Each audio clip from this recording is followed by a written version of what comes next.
The other one's the wrong hole. Okay. You don't want to go in there. Please don't go in the wrong hole. That hurts. Our other culprit. Holy sh**.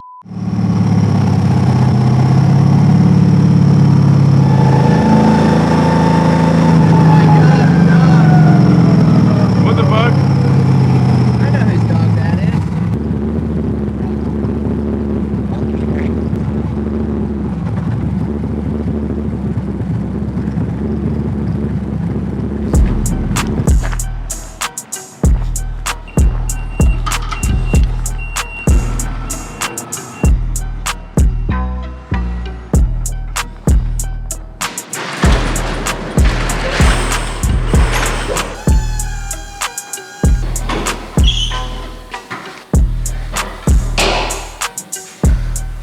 We got our first shipment of Kenda tires. We got some 265 35/18s, and half of these are still 255. So we're gonna actually test the difference between both and see which one we like better, which one fits better on an 8.5-inch wheel. The 265s we already tested with a different brand, and they seem to fit over pretty nicely, and they make the wheels look pretty chunky, which I think is what we're looking for. Get all that good grip. And because it might rain today and tomorrow, that will also be a determining factor whether we run a 255 or 265. The wider the tire, the more grip, the better it is in the rain, to compensate for having too much power in the Pacific Northwest. Because when it does rain, high horsepower becomes an enemy actually. So.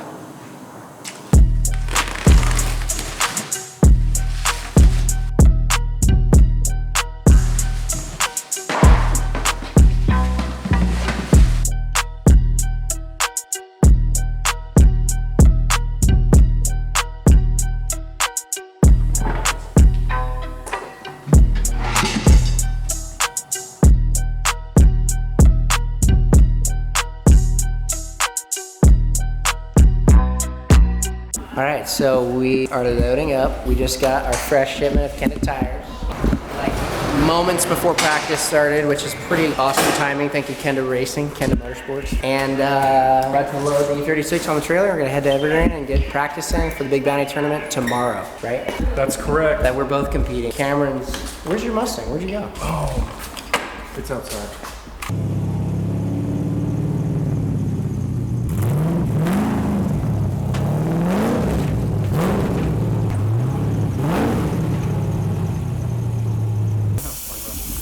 All right, let's get out of here.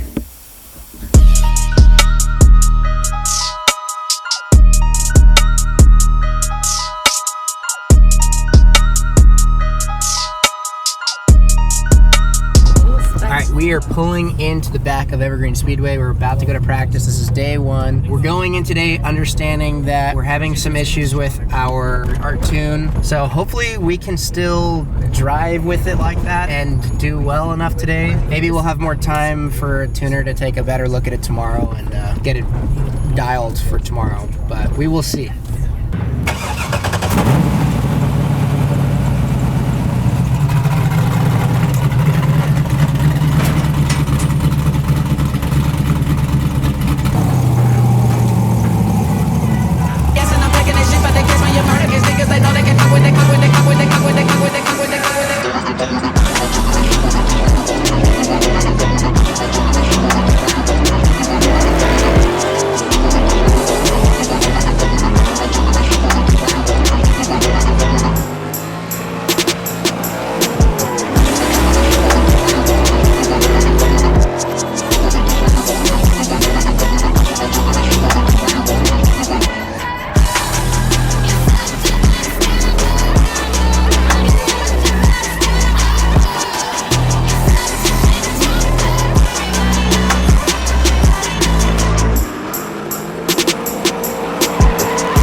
I need somebody to wrench down below. All right, you see the 10 mil under there, Ethan? Yeah. They're ready to spin it. You can see, and I'm pushing on it right there. Alright. I hear your oil pan and then your engine. I heard a tick. That's me hitting the oil pan No. with the wrench. No, that's a tick.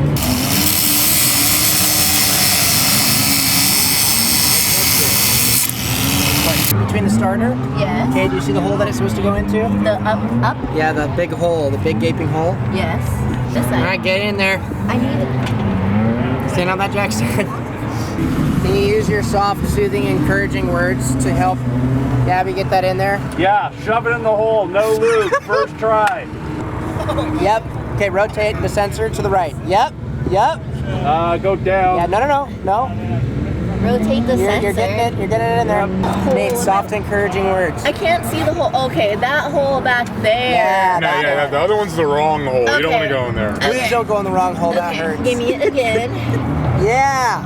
Okay. Good hole. Nate, Yeah. go on. All right, how much time we have left? 2 minutes? It's 8:15. Yeah. All right, clear feet. Clear feet. Drop her.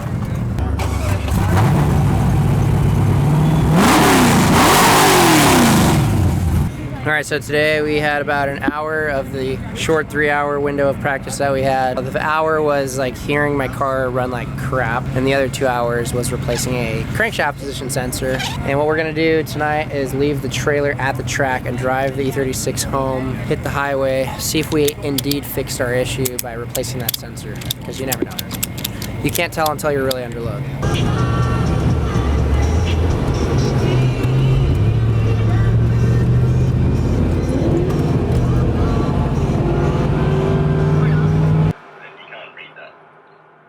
So would this point to maybe an exhaust leak? Like this, like it's coming in rich lane, like constantly. So you think that there's like a fuel delivery issue potentially? I mean, here you're at 97% throttle and it's reading 14.3, which is basically stoked. But then it bounces straight back down to like 12.3, which is where you want to be. So our fuel seems to be doing okay, but we're still running really lean.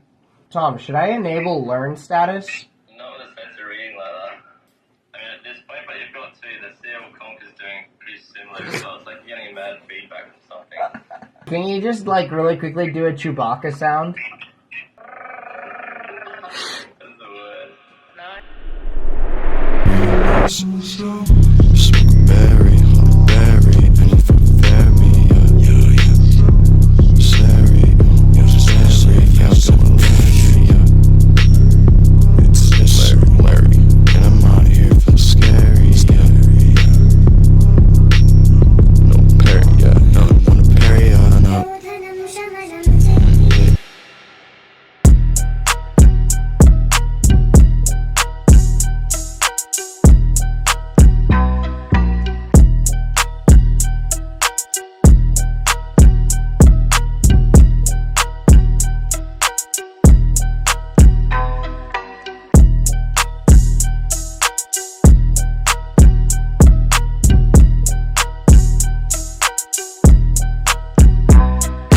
Alright, so day 2, last night, my friend Tom Bell in Australia took a look at the logs. He told us that we were having issues where our timing was flatlining, but then we went to do some street tuning today, and what we're kind of seeing is a spike in AFR that's kind of abnormal. A spark plug wire still might be having an issue, or we're having maybe a kink in our fuel line somewhere, because it's not normal to see these AFRs spike up and down the way they are. So that's kind of what we're battling through with today. Practice is literally happening as we speak.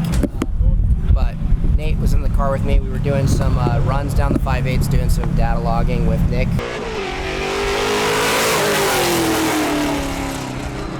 Remote tuning, personal hotspot on the laptop worked great, but we're still not 100%. So we're gonna go out and do some practice anyway. Bring it in. If we find some free time, we're gonna try and find if there's a kink in our fuel line or something. But wish me luck.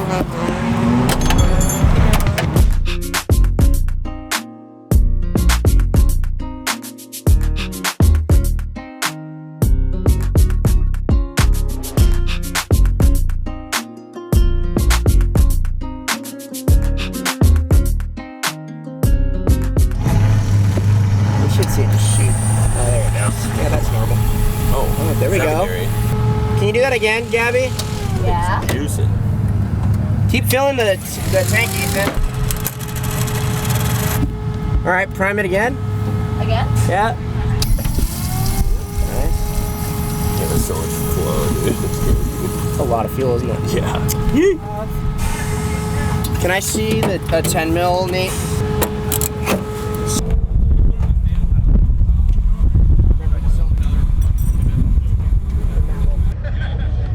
right, we found our other culprit. Because it got through that layer, who knows, it was that conductivity was going out to the... Ready up! All right.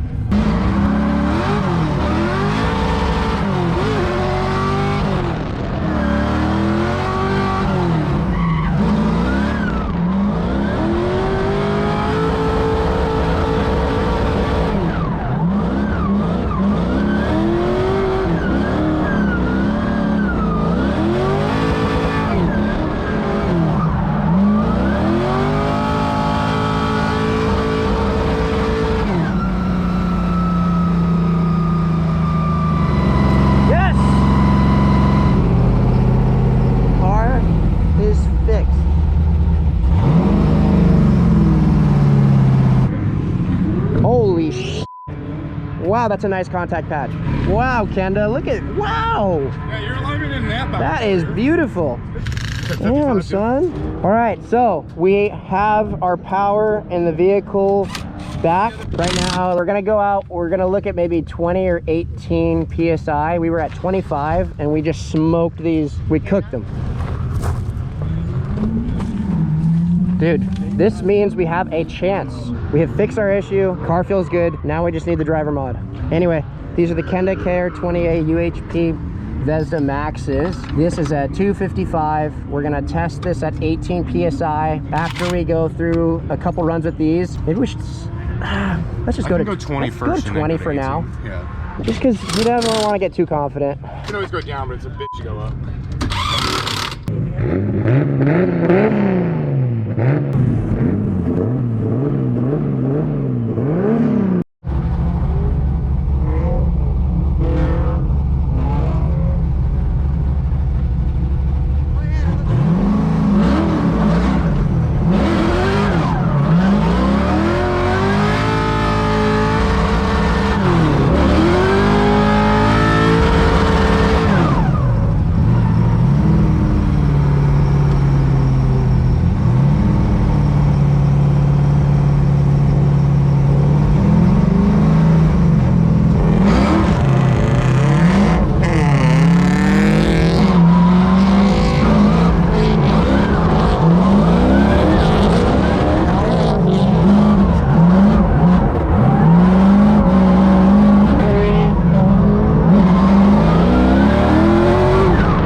Practice run we dropped lower and lower and lower, and we got like 3 practice runs today. By the 3rd one we decided we can even go even lower. I think we went too low. Usually, you know, it's okay to go in increments of 5 when you're severely off where you're supposed to be. Once you start dialing it in, you need to go in increments of 1 or 2. You can't just like hop down from 15 to 10, and that's what we did. So when we were chasing behind a very underpowered car, when you got really low tire pressure and you're trying to get a lot of grip, you don't really get to utilize it because you're kind of throttled behind a car, which makes you want to straighten out. And obviously, as a better driver, there's tricks to left foot brake and work it out, but I just wasn't ready. But anyway, we lost, but it's all right. Car's in super good condition, so by LS Fest next weekend, I think, you know, okay, maybe we'll run 13 or 14 PSI. We've got today's event to get us ready for the next one, and I'm feeling really good about the car regardless. We just got to work on getting more seat time. Irregardless. Tandeming regardless. So what I should have done is identified what car I was going against, ask him, hey, how much power do you make? He tells me 200 horsepower. Okay, let's bring that tire pressure maybe just a little bit higher. There's a lot of should, woulda, couldas kind of thing, but A lot of it is what variables. it is. That's just drifting. But yeah, thanks for watching. We'll